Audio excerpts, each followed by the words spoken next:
Okay, we've just got the afternoon break of day 13 of the Undercover Policing Inquiry Tranche 3, Phase 1. And we've been listening to Dan Gilman be questioned by the inquiry. I'm joined by Dave Smith of the Blacklist Support Group. Hello, Tom. How's it going? Good to see you. Good to see you. What have you made of what Dan's been saying? Yeah, well, first of all, Dan's blacklisted construction worker. Yep. And one of the things I haven't really touched on very much at the moment is the fact that some of the stuff on the police documents are almost verbatim what's on his blacklist file. Right, you know, I mean, it's barely been touched. You know? They mentioned it very, you know, tangentially. Just the beginning, at the very beginning. But you know, I mean, it's one of the main reasons that we're here and involved in this. Most of it was about his role in anti-fascism in the 1990s and the early 2000s, which there's no doubt whatsoever Dan was one of the leading people in, I would say, in the country. In militant anti-fascism during that period.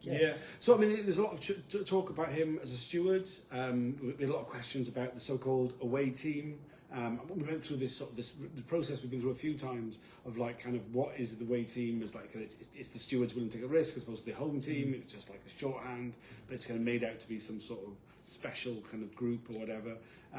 He's given a very robust defence of the need for anti-fascists to defend meetings. He's rejected outright a lot of the stuff that's in the reports. I mean, we've seen reports that claims that they had gone to, like, there's one of them where it claims that No Platform, which was a group he was involved with, a network really, I should say, had gone to like disrupt a National Front march, and he was like, no, it was a gay pride march. We'd gone to be stewards.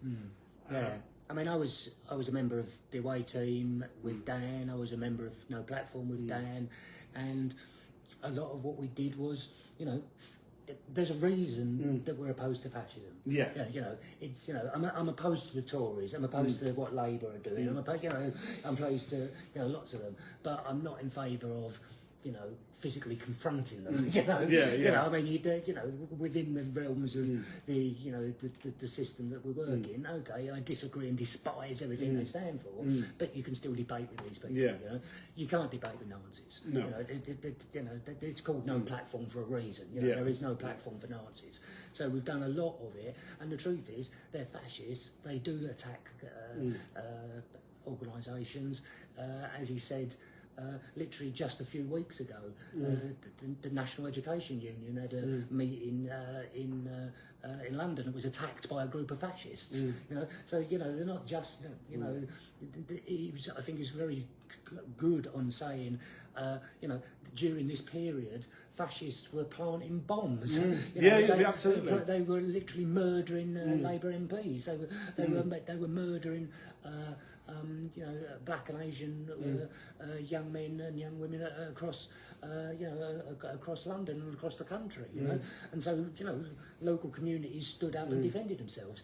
And I think Dan's, you know, suggestion. You know, the suggestion is that we're somehow, you know, all going around people's houses and putting dog excrement through their door and, you know, painting swastikas on their houses. I mean, clearly this is just bonkers. You know, just made up nonsense, as he said, in order to justify their existence, the undercover coppers.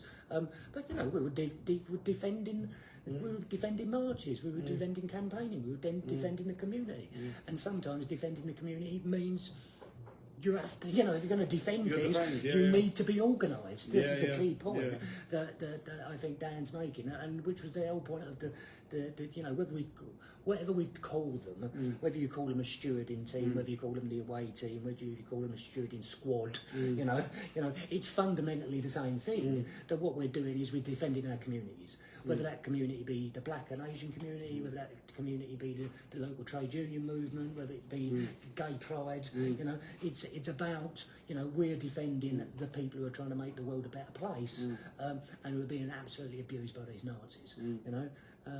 I remember one of the things we defended was when Maurice Beckman, you know, the member of the 43 group, wrote a book, you know, back in the day and was doing a speaking tour. Me and Dan were part of the stewarding team who were defending the speaking tour because the fascists were going to attack Maurice Beckman. We all took a lot of inspiration from Maurice Beckman,